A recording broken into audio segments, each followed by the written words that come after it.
Okay, crazy morning at the Yee farm. I was just talking to Hayden about it. I can't make this up, what we're about to do. I can't even begin to make this up, but it's early in the morning. We are going to get on a Yee podcast with people in Afghanistan. That's why we're doing it early in the morning, because it's late afternoon for them. And these are Americans that are stuck in Afghanistan, refugees, basically. I was trying to ask Hayden, like, should we say refugees? But because they're the same culture as us, I don't think we could say anything wrong. I mean, they're Americans, so we can't label them wrong, but they're literally refugees in Afghanistan trying to get out. And we're gonna get to Skype with them, right? I mean, yeah, so this organization works with a bunch of different people. A bunch of them are actually also like Afghan army that were being trained by the U.S. I gotcha. Military.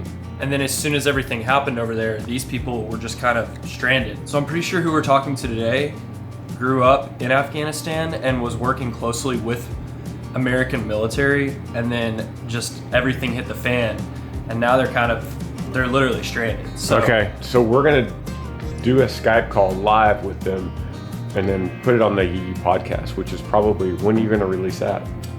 Tomorrow. Okay, tomorrow. By the time you see this video in the Smiths, this will already be out. You could go and we'll put the link in the description. Don't know how it's going to go. Don't really know what to say. But our purpose is bringing attention to it, bringing awareness, bringing our awareness to the fact that there are literally refugees that are trying to get out, and it's going to cost a whole lot of money to get them out, right? Yeah. I had a call with them yesterday, and some of the stuff I'm not even telling you yet because I want you to hear about it on the podcast firsthand. But it's so insane, like how much money everything costs. And they were saying how small amounts of dollars, which to me were like huge, like $10,000. They're like, yeah, so small amounts like 10,000 will help for like heating or shelter or food. But then the big donations, which apparently they've gotten a few, literally help not buy an aircraft, but use an aircraft to take them to another country and become refugee, or to try to get their citizenship there. So it's all insane. So This is different than anything we've ever done on the Yee podcast. So it's exciting. Crazy. All right, well, let's figure this out.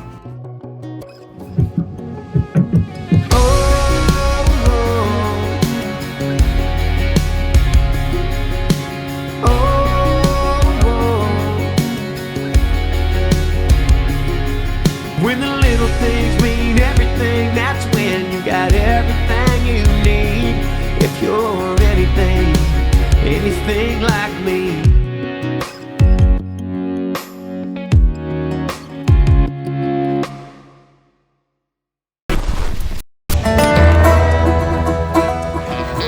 Hey, look what I got. Got your camera? I got my camera. Oh, that's something. Yeah. Tampa, Florida, that's where we is. Second to last show of the year. Next week, Lincoln. Tonight, Tampa. That's it. And it's about that time. It's about that time. Best time. The best time. Let's go do it.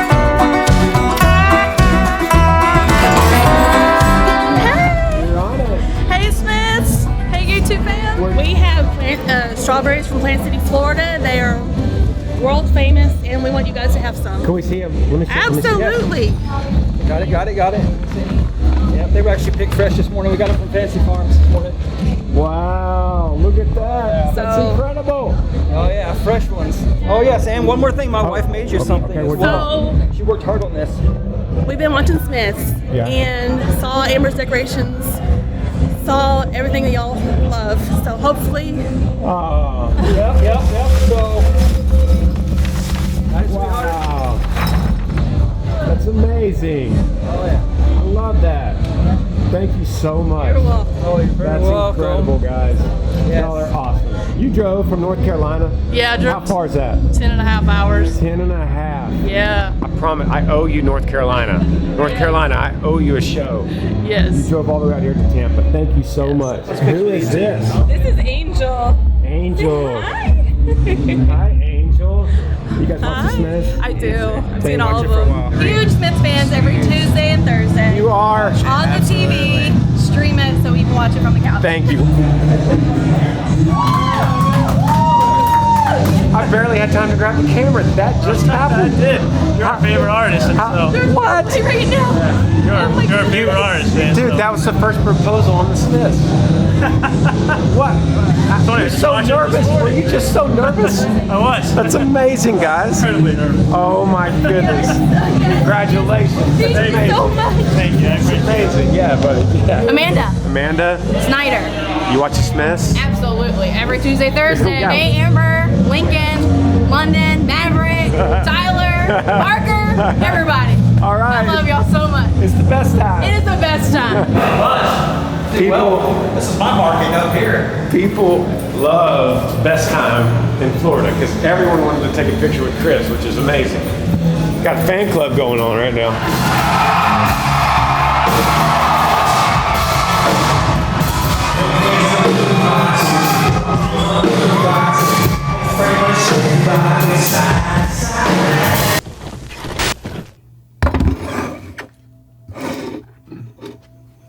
She's a marked woman that has lived under threat for almost 2 decades. Multiple attempts on her life. One occasion, her car was sprayed with bullets. Another attack, she was trapped and badly beaten by other extremists as a warning to change her behavior. The injuries were so severe that subsequently she had to travel to another country for surgery and facial reconstruction. Things that we never even, it's just, that's part of their daily life.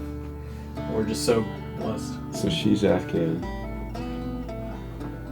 Works alongside So it's just one person. U.S. Army. All right, we now welcome on some really special guests. This is going to be different than anything that we've ever done on the EE podcast. To give you a little bit of a rundown, Granger got an email recently. Well, actually, it was a cameo. Oh, it was a cameo? Yeah. Wow. Lisa actually purchased a cameo, which is for fans to come on and I give them like a happy birthday or like Right. happy anniversary. It's a testament to you. You got my attention. It was a really good way to get my attention, and you purchased a cameo explaining what this situation was, and so I denied it to to save your money on that, and just said, hey, email me what you have. And so you emailed me, and it was like all of this information, and I knew it was super important, but I also knew that I wasn't going to be the one to comb through it and figure out what Yee could do with this. So I gave it to the best person I know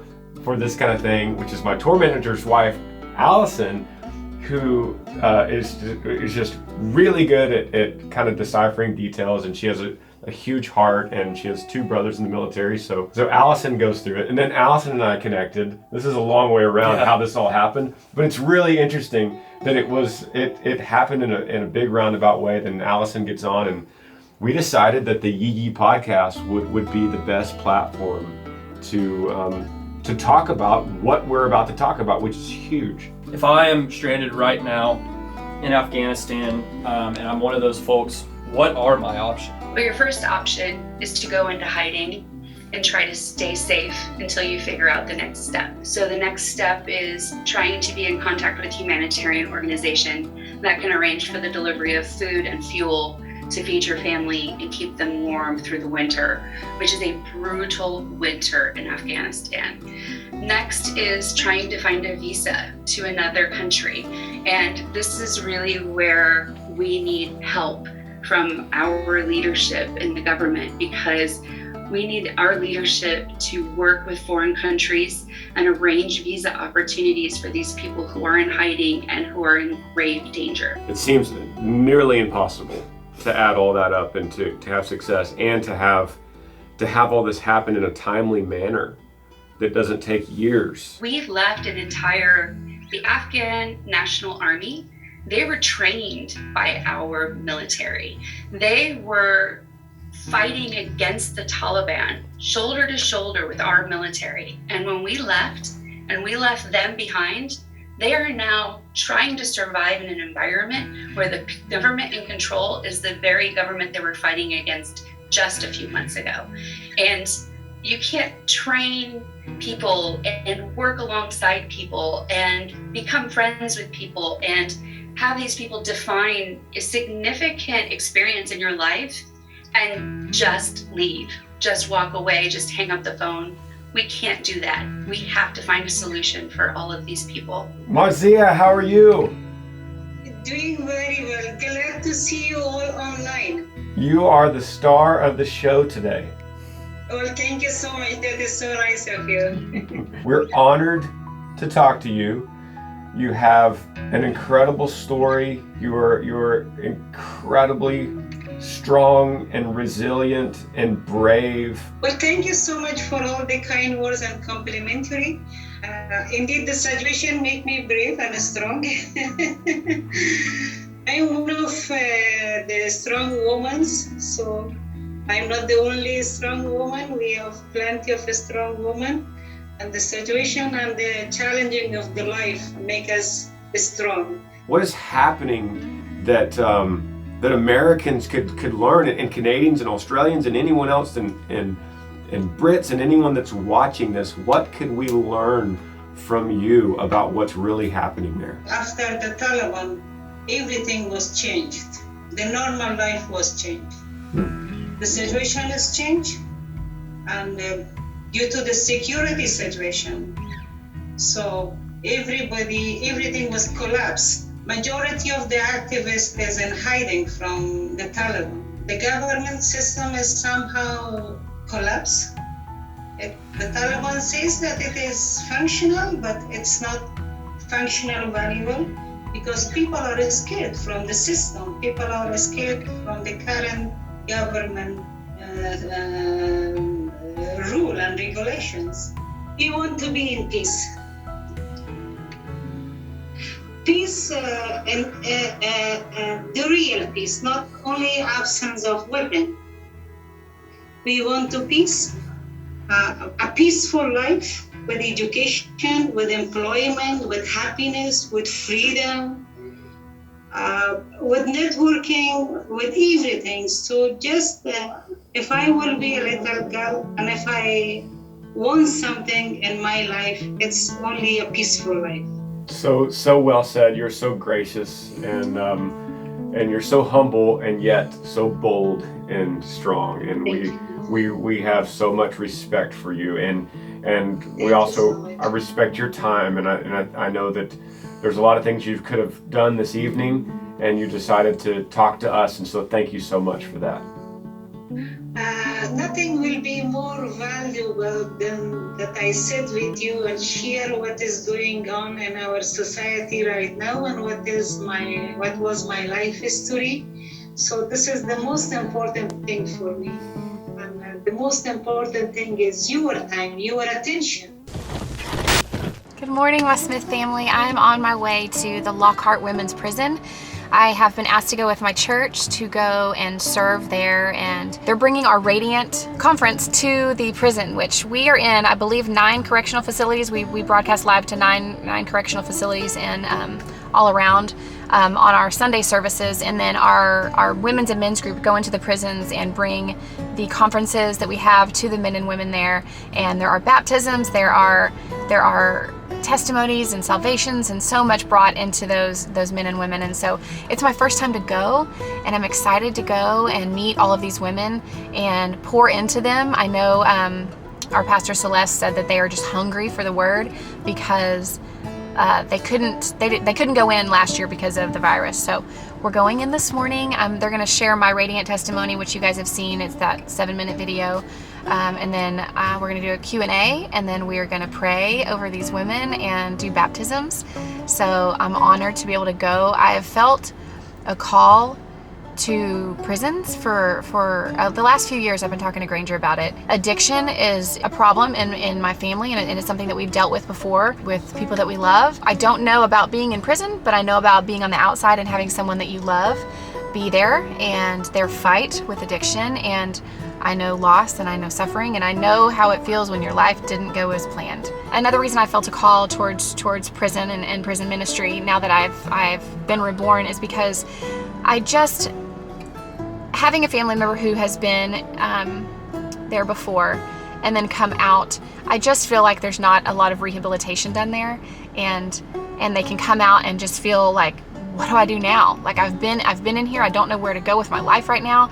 They've been in there and it's hard to get a job. They almost feel forgotten. I want to go in there and let those women know that they're not forgotten and they're never alone. Share some of Jesus's light with them that they can reflect on and seek that relationship with God while they're in there, so that they have that foundation when they come out and re-enter the world.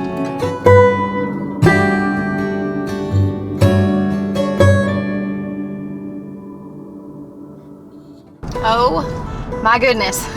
I had to turn the camera on right as soon as I walked out the door, because that was such an incredible experience to go in and be able to speak and minister to those ladies in there. And I had one lady come up to me after and she said, "If you came for the one, I'm the one."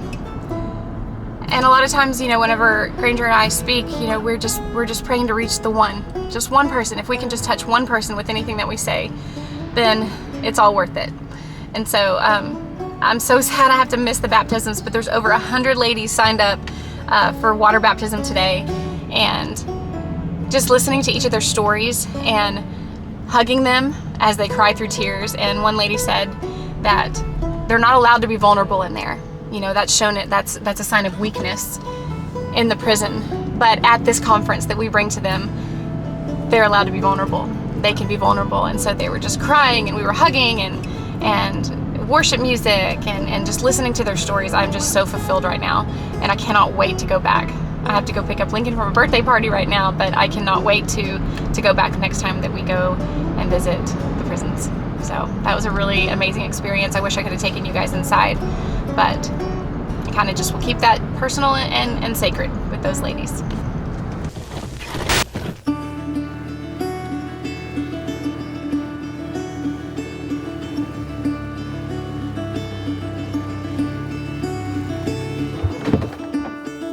Today, we're gonna burn some brush. I love brush burning days. And this one's been stacking for a while here. It's cool outside, it's a little damp, and there is no wind. No wind, girls. So, see if we can get rid of all of this. That's the goal today. That's part of Lincoln's chores today.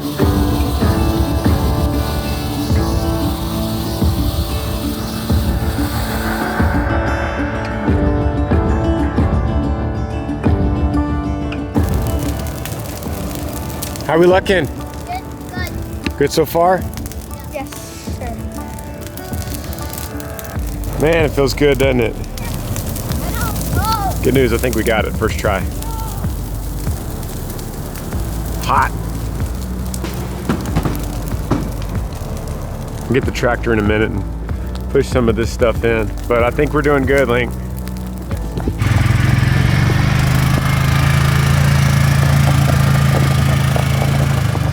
All right, next task for you boys. Next task, there's logs in here that I cut last year in this grass right here. Grab these logs, put them in the back of the Ranger. Good job, boys.